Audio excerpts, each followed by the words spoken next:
Hey everyone, so thank you for the film suggestions that were left in my last A to Z films review video. I've picked 3 films for JK and I, and I think for the most part I enjoyed all 3 of them, but each one kind of had one element to it that wasn't completely perfect. So the first one is Jeepers Creepers, and this was suggested by quite a few people. In fact, all 3 of these films were suggested more than once. And Jeepers Creepers is about this brother and sister who get attacked by this monster truck, and then this weird being starts to appear and it's threatening, and they keep hearing the song Jeepers Creepers and they have to try and work out what this creature is. I think for the first half, particularly when we didn't know who was driving that truck and what the threat was, it was thrilling, it was really kind of gritty. Once we find out what this creature is, I think it lost a lot of its fear factor, mainly because I wasn't that scared by this creature. So it was fun. The first half of the film was quite scary. The second half was just cheesy and quite entertaining, I think. So I did enjoy it, but it's not the experience I was expecting. Then we have Killer Klowns from Outer Space. This was a very interesting experience. Now, I am terrified of clowns in real life and basically anybody where you can't see their features, but I love scary clown films. Having said that, this is not a scary clown film. I think if you had a phobia of clowns, then yes, it would be impossible to watch.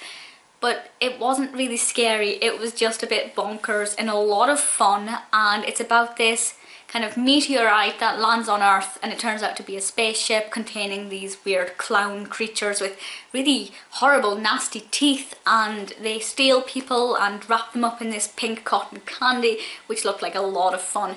The set design for me was the most wonderful thing about this, especially inside the spaceship with those tunnels and the colours and the patterns. It is very circusy, and again, in real life I'm terrified of the circus, but for films it's just so much fun.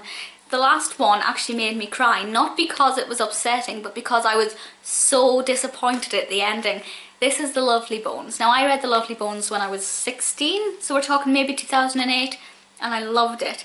And the first half of this film was fantastic. It is really long, it's over 2 hours, and I think the first half is really good. The first half is all about getting to know Susie Salmon as a character, finding her, watching her murder scene, and then finding this world that she moves on to. She doesn't go straight to heaven, but she's in this world where she must exist in her spiritual form before she's ready to accept her death and move on to heaven. And the scenes done there are so cinematographically fantastic. They're magical scenes with bright colours and these really extravagant landscapes, and they're really stunning. But I actually prefer the scenes on Earth when the family are trying to find out how she was, first of all, why has she gone missing, and then when they find out she's been murdered, the emotions they go through. And that's the crime fan, the thriller fan in me that loves that. I should point out that I'm a spiritualist, so I take the afterlife very seriously, and I do think that that side of things was handled nicely. So as I said, the first half was fantastic. I think it developed really well.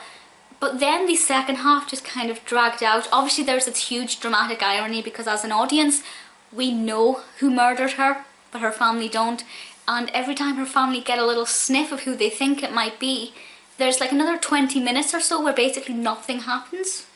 And it's definitely more style over substance during those kind of 20 minutes or however long each period of dragness is. It just does drag for quite a while. And then I kind of got over that. I thought, right, it's slow, but the story is still moving somewhere towards the end. Now I must point out, I couldn't remember how the story concluded in the novel. I'd completely forgotten that bit. So that didn't impact on how I was finding the story unravelling. And then the ending happened, and there was a tear in my eye because I was so disappointed. Now obviously I'm not going to tell you how the film ends, but it's not what I was expecting. I don't feel like it concluded. I didn't get the outcome that I needed from this film. And do you know when you've got a thriller and there are certain characters who you hate, certain characters who you really want to have a positive outcome, and just none of these things came together. I think one of the characters was really underdeveloped. I can't remember her name, but it's the spiritual girl who is there when Susie runs away from the cornfield.